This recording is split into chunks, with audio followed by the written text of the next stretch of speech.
Bagong linis na yung engine bay natin. Ilinisan muna natin bago natin i-start. Napakalamig ng makina niyan. Pwedeng hawakan. Ganito pala yung proseso pag i-start natin yun. Hindi carburetor natin. Kasi malilit sa mga carburetor na hirap ng paanda rin pag umaga. Okay. Okay, on na natin yung susian. Neutral. Hilahin natin ang manual choke. Press natin yung pedal para mag-engage yung choke, pinaka-choke niya sa carburetor. And after nyan, susian na natin.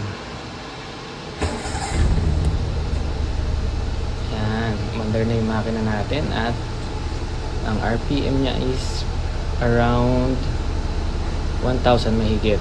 Sa cold start yan. Napakalamig ang makina.